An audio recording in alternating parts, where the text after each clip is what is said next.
Have you ever been so consumed by what other people think that you'd commit a felony to protect appearances? This is the story of how my mother Linda tried to secretly give my newborn baby up for adoption, how she forged legal documents, claimed I was a drug addict deemed unfit by the courts, contacted an adoption agency behind my back, all to protect my sister Emily's wedding from being overshadowed by my baby. My name is Rachel. I'm 19 years old. This is the story of how my own mother tried to steal my son. I found out I was pregnant at 18, just graduated high school, working part-time at Target. My boyfriend James and I weren't planning on kids, but we decided to keep the baby, make it work. We loved each other. We'd figure it out. Told my parents at 12 weeks, expected shock, maybe disappointment, got something much worse. My mother's face went cold. When are you getting rid of it? What? The pregnancy. You can't keep it. You're 18. You have your whole life ahead of you. I'm keeping my baby mom. She looked at my father. He said nothing, just stared at his plate. We'll talk about this later. She ended the conversation. I thought that was it. Thought she'd adjust. Accepted eventually. Grandma instincts would kick in. They didn't. 2 weeks later, I found out why. My older sister Emily had just gotten engaged. Big fancy proposal. Designer ring, country club venue booked for December, the wedding of the season, and my baby was due in late November. My mother called me over for coffee, sat me down, explained very calmly why I needed to give up the baby for adoption, or at minimum hide my pregnancy from everyone until after Emily's wedding. Emily has been planning this wedding her entire life. She deserves her special day. Your pregnancy will overshadow everything. People will talk about you instead of her. You'll steal her thunder. I'm not stealing anything. I'm having a baby. Emily will still have her wedding. Pregnant teenagers showing up to formal weddings is tacky, Rachel. It reflects poorly on our family, on Emily. This is her moment. You can have your baby after. Give it up for adoption. Start fresh. Don't ruin your sister's life. I'm not giving up my baby. Then don't come to the wedding. And don't tell anyone you're pregnant until January. Wear baggy clothes, stay home, whatever it takes. I left, told James everything. He was furious, said my mom was insane, that we'd do this without her support. We moved in together, small apartment, scraped together baby supplies, went to prenatal appointments, prepared for our son. I didn't hide my pregnancy, posted about it on social media, told extended family, showed up to family events with my growing belly visible. My mother was livid. Every time she saw me, she'd make comments. You're doing this on purpose. You're trying to humiliate Emily. You're selfish. You always have been. Emily barely spoke to me, acted like I didn't exist, like my baby didn't exist. Her wedding plans consumed every family gathering, dress fittings, cake tastings, seating charts. No one asked about my pregnancy. Fine. James and I didn't need them. My due date was November 22nd. Emily's wedding was December 10th. Plenty of time between. Not that I was invited anymore. At 38 weeks pregnant, I got a call from an adoption agency, a woman named Denise. Hello, is this Rachel Morrison? Yes. I'm calling from Bright Futures Adoption Services. We've been working with your mother, Linda Morrison, regarding the adoption of your baby. We need to schedule a meeting to finalize paperwork before your due date. What? Your mother contacted us 6 weeks ago. She explained that you and your partner are struggling with addiction, that the courts have deemed you both unfit to parent, that she's been appointed your power of attorney to make decisions on your behalf. We've been preparing an adoptive family, but we need your signature on a few final documents. My heart stopped. I'm not an addict. There's no court case. My mother has no power of attorney. What are you talking about? Silence on the other end. Ms. Morrison, are you saying the information your mother provided is false? Yes. Completely false. I'm keeping my baby. I never agreed to adoption. I never spoke to your agency. More silence. Ms. Morrison, I need to call you back. We have a serious problem. She hung up. I immediately called my mother. What did you do? I don't know what you're talking about. You contacted an adoption agency, told them I'm a drug addict, forged documents. What did you do? She didn't deny it. Her voice was calm, cold, rational. I did what I had to do. You were ruining Emily's wedding, making our family look trashy. This baby would be better off with a real family. People who are ready. You're 18, Rachel. You can have another baby someday when you're stable. You tried to steal my baby. I was helping you. You're too young to understand now, but someday you'll thank me. I hung up, called James, called Denise back, told her everything. Denise was horrified. Ms. Morrison, I am so sorry. We take fraud very seriously. Your mother submitted falsified court documents, a forged power of attorney, fake drug test results. She claimed you'd already consented, that you were incapable of caring for a child. We're immediately suspending this case and reporting this to authorities. I want to press charges. You absolutely should. This is criminal fraud, document forgery, attempted child trafficking. I'll provide all documentation to police. 2 hours later, police showed up at my parents' house. My mother answered the door. They explained the situation, asked if she'd contacted Bright Future's adoption agency. She admitted it. Didn't see what she'd done wrong. I was trying to help my daughter. She's making a terrible mistake. The baby deserves better. Ma'am, you forged legal documents. Falsely claimed your daughter was deemed unfit by a court. Attempted to give away her baby without consent. That's illegal. She finally seemed to understand, but her first thought wasn't remorse. It was Emily's wedding. You can't arrest me. My daughter's wedding is in 3 weeks.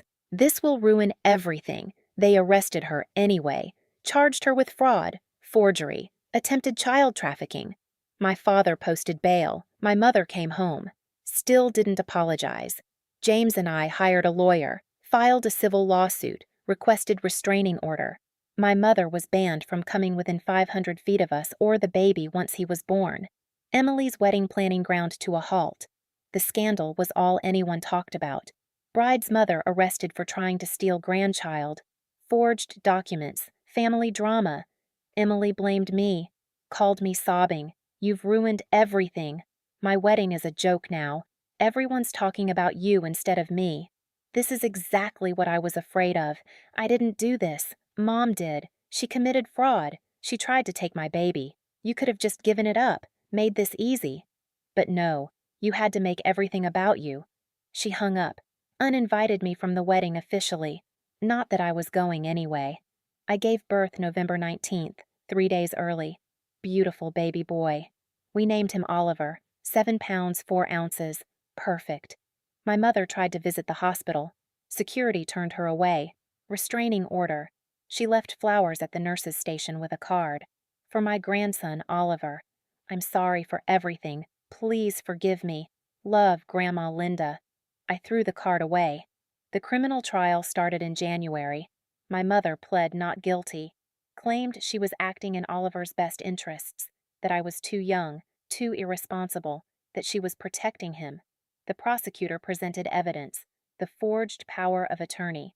Fake court documents declaring James and me unfit. Falsified drug test results showing we'd tested positive for methamphetamine and heroin. None of it real. All of it created by my mother. Denise from the adoption agency testified, explained how my mother had contacted them, provided all the fraudulent paperwork, insisted I'd already consented, that she was handling everything because I was incapable. The adoptive family testified. A lovely couple in their 40s who'd been preparing their home for Oliver, painting a nursery, buying baby supplies, devastated when they found out it was fraud. I testified, explained that I'd never consented, never spoken to the agency, never knew my mother was doing this until Denise called me at 38 weeks pregnant. My mother's lawyer tried to paint her as a concerned grandmother, a mother worried about her teenage daughter making a life-altering mistake, acting out of love, not malice. It didn't work. The jury convicted her on all counts: fraud, forgery, attempted child trafficking. The judge sentenced her to 18 months in prison, 3 years probation afterward, permanent restraining order from me, James, and Oliver, banned from any contact. My father sat in the courtroom, never said a word, just watched his wife get sentenced, left immediately after, didn't look at me. Emily's wedding happened in December while my mother was awaiting sentencing. She went with an ankle monitor. The photographers had to edit it out of all pictures. The wedding was beautiful from what I saw on social media. Emily looked stunning. The venue was gorgeous, but the comments on every photo were about the scandal. Where's the mother of the bride? Isn't she the one who got arrested? Family drama. Emily deleted all comments, eventually made her accounts private, blocked me on everything. My mother served 14 months, got out early for good behavior, violated the restraining order twice, once showing up at our apartment, once at Oliver's daycare. Both times resulted in rearrest, contempt of court. She served another 6 months. That was a year ago. She's out now, living with my father. Hasn't attempted contact since, but she sends cards on holidays. For Oliver. Signed Grandma Linda, who loves you even if Mommy won't let us meet. I don't open them anymore. My lawyer keeps them as evidence. Oliver is 2 years old now, happy, healthy, loved. James and I got married last year. Small ceremony, just us and friends. No family drama. My father reached out once, asked if we could reconcile, said my mother was sorry, that she'd made a terrible mistake. That family is important. I told him no. What she did wasn't a mistake. It was calculated, deliberate. She forged legal documents, tried to steal my newborn, all to protect Emily's wedding photos. That's not love. That's narcissism. And I won't expose Oliver to it. He didn't argue, just said he understood, that the door was always open if I changed my mind. I won't. Emily got divorced 8 months after her perfect wedding. Turns out her husband was cheating with one of her bridesmaids. The fairy tale didn't last. She called me once, drunk, crying, apologized for everything, said she was young and stupid, that Mom manipulated her, that she missed me. I listened, told her I appreciated the apology, but I wasn't ready to let her back in my life. Maybe someday. Not now. She understood, said she'd wait, that she was sorry. We haven't spoken since. My mother still insists she was right. Writes letters from her lawyer trying to get visitation rights with Oliver. Every request denied. She has no legal standing. She's a convicted felon who tried to steal him. Some family members sided with her, said I'm being cruel, that everyone makes mistakes, that Oliver deserves to know his grandmother. They don't understand. This wasn't a mistake. This was a crime. And I don't owe my abuser access to my child. Oliver will grow up knowing his story, age appropriately. He'll understand that his grandmother tried to give him away before he was born, that his mom fought for him, protected him, chose him every single day, and he'll understand that sometimes family isn't safe. That boundaries matter. That love doesn't mean accepting abuse. James and I are thriving. Small apartment turned into a starter home. James got promoted. I'm back in school studying social work. Want to help other young mothers navigate family drama and legal battles. Want to make sure no one else goes through what I did. My mother's legacy is this: a criminal record, estrangement from her daughter and grandson, a daughter who got divorced after the wedding she sacrificed everything to protect, and a grandson who will grow up knowing she valued appearances over his existence. Was it worth it, Mom? Was Emily's perfect wedding worth losing everything? I don't think so, but she made her choice. And I made mine. I chose my son. Every single time. And I'd do it again. What I didn't tell you yet is everything that happened between finding out about the adoption fraud and the trial, the weeks of panic, the legal preparation, the family explosion, the moments I almost broke. Because discovering your mother tried to steal your baby isn't something you just bounce back from. It's a betrayal that changes everything forever. The day Denise from the adoption agency called me, I was 38 weeks pregnant. Huge, exhausted, nesting mode, folding tiny baby clothes, organizing the nursery in our cramped apartment. Then my phone rang, and my entire world exploded. After I hung up with Denise after she'd confirmed she was reporting everything to police, I sat on the nursery floor and sobbed. James came home from work, found me there. What happened? Is it the baby? Are you okay? I told him everything, every word of that phone call, my mother's fraud, the forged documents, the adoption agency, the couple preparing their home for our son. James went pale. She tried to give away our baby, without telling us. Yes, we're pressing charges, right now. Get up. We're going to the police station. We went immediately, filed a report. The detective took us seriously. Especially when I showed him the email Denise had sent with the fraudulent documents attached. The forged power of attorney had my signature, but it wasn't my signature. My mother had traced it from my high school graduation papers, the court order declaring us unfit parents, completely fabricated, listed a case number that didn't exist, a judge's signature that didn't match any judge in our county, the drug test results, showing I'd tested positive for methamphetamine and heroin, dated 3 weeks earlier. I'd never taken a drug test, never used drugs in my life. All of it fake, all of it created by my mother. The detective asked if I wanted to press charges. I said yes, immediately, without hesitation. Your mother will likely go to prison for this. Are you prepared for that? She tried to steal my baby. Yes, I'm prepared. Within hours, police were at my parents' house.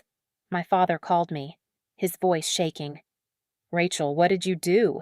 Police are arresting your mother. What did I do? What did she do? She tried to give away my baby dad. She forged legal documents, committed fraud. What did you think would happen? She was trying to help. You're throwing away your life. She wanted better for you. By stealing my child. By lying to an adoption agency. By forging court documents. That's not help, Dad. That's a crime. You're tearing this family apart. She tore it apart when she decided Emily's wedding was more important than my baby's life. He hung up. My mother made bail within 24 hours. $50,000. My father mortgaged their house to pay it. She tried calling me immediately. I didn't answer. She left voicemails, dozens of them. Rachel, please. I'm your mother. I love you. I was trying to protect you. You're too young for this. You don't understand what you're doing. Please don't do this. Think about Emily. Think about our family. Don't let them put me in prison. I'm begging you. Please. I saved every voicemail. Evidence. My lawyer, Tom. Same Tom who helped Sarah in episode 28 agreed to represent me pro bono after hearing my story. Said this was one of the most egregious cases of parental overreach he'd ever seen. She didn't just overstep. She committed multiple felonies: document forgery, fraud, attempted child trafficking. If she'd succeeded, you'd never have seen your baby again. He'd be with strangers right now, and you'd have no legal recourse because legally you'd have signed away your rights. But I didn't sign anything. Your mother forged your signature. On the preliminary paperwork. The agency has it. It's evidence. I felt sick. My own mother. The woman who'd raised me, changed my diapers, taught me to read. She'd forged my signature to steal my baby. Tom filed for a restraining order.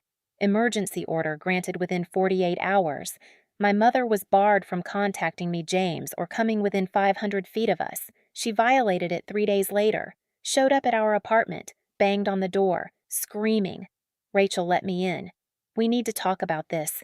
You're being ridiculous. I'm your mother. You can't keep me away. This is insane. Open the door. I called the police. They arrived within minutes. Arrested her for violating the restraining order. She was held overnight, released with a stern warning. Second violation means jail time. The preliminary hearing was 2 weeks before my due date. My mother showed up in a conservative dress, hair perfect, makeup subtle, playing the concerned mother role. Her lawyer argued she'd acted in good faith, that she'd genuinely believed I was unfit, that she'd been trying to protect her grandson, that any paperwork irregularities were misunderstandings, not fraud. The judge wasn't buying it. Ma'am, you forged a court order. You fabricated drug test results. You impersonated your daughter to an adoption agency. These aren't misunderstandings. These are crimes. Bail was revoked. My mother was remanded to custody until trial. She looked at me as they led her away, eyes full of fury. This is your fault. You're destroying this family. I didn't flinch. Emily called me that night, hysterical. How could you? Mom is in jail. My wedding is in 6 weeks. Everyone is talking about this. You've ruined everything. I didn't ruin anything. Mom committed fraud. You could have handled this privately, kept it in the family. But no, you had to call the police, press charges, make it public. Do you have any idea what this is doing to me? What it's doing to you? Emily. She tried to steal my baby, and now my wedding is ruined. Photographers are asking questions.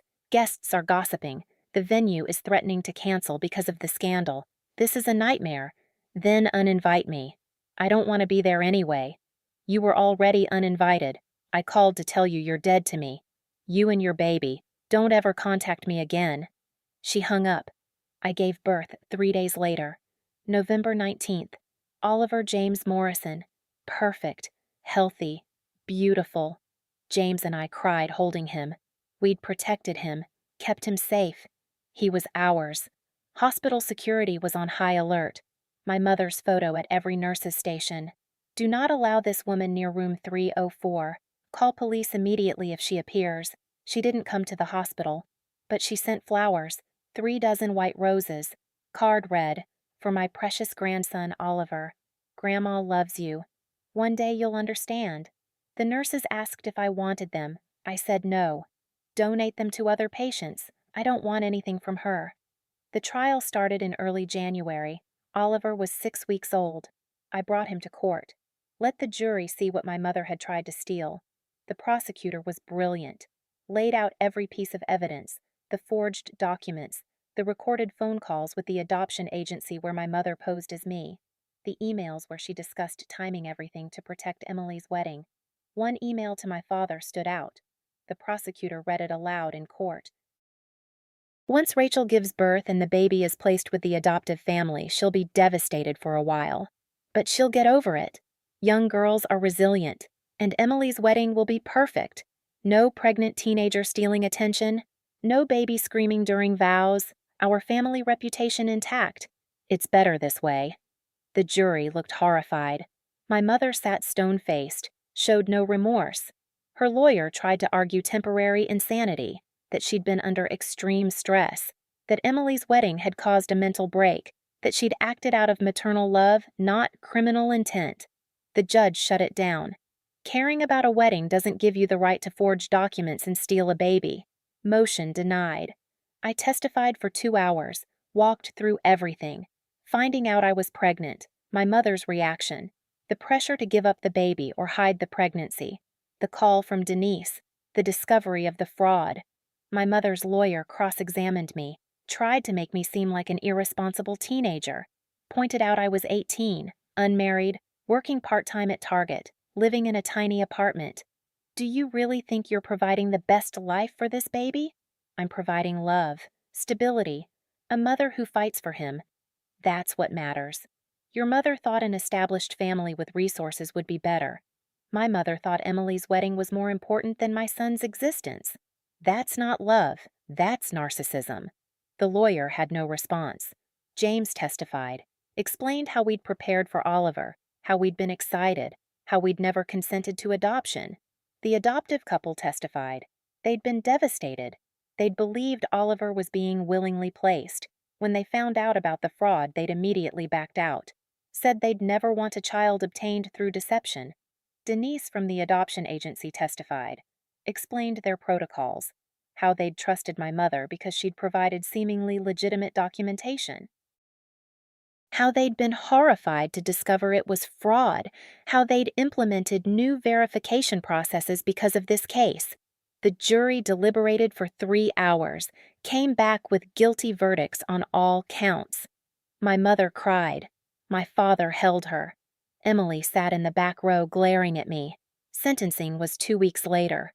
The judge gave my mother 18 months in prison, 3 years probation, permanent restraining order, banned from any contact with me, James, or Oliver.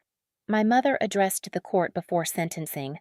I love my daughter. I was trying to help her.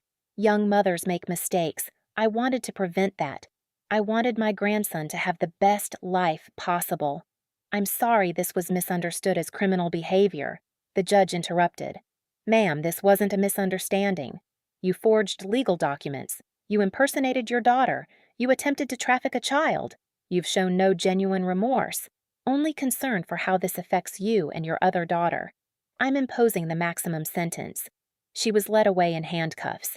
Emily's wedding happened 3 weeks later. I saw photos on social media before she blocked me. Beautiful venue, gorgeous dress. But every comment was about the scandal.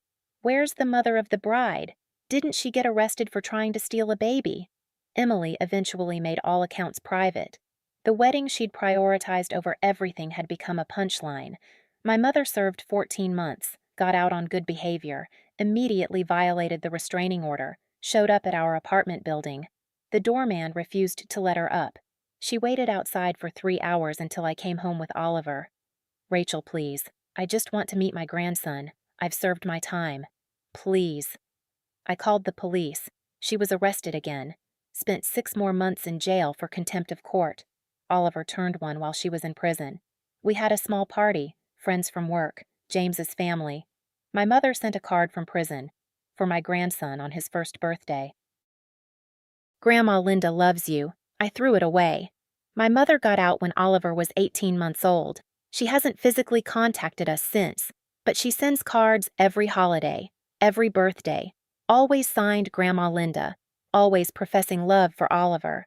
My lawyer keeps them all. Evidence in case she tries for grandparents' rights. She won't win. Tennessee law is clear. Convicted felons who've committed crimes against the child or child's parents don't get visitation rights. But she keeps trying. Through lawyers, through court motions, through letters to the judge pleading her case. Every request denied. Oliver is 2 now. Happy. Thriving. Says 50 words. Loves trucks and dinosaurs. Completely oblivious to the grandmother who tried to give him away before he was born. Someday I'll tell him. Age appropriately. He'll know his origin story. How his mom fought for him. How his dad stood by us. How we chose him every day. And how his grandmother chose a wedding over his existence. That choice has consequences. No relationship with her daughter. No relationship with her grandson. A criminal record. A family destroyed.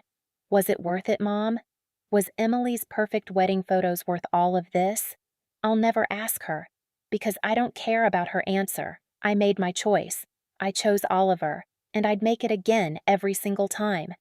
Thanks for listening to our whole story. If you're facing family pressure about your pregnancy or your baby, know this.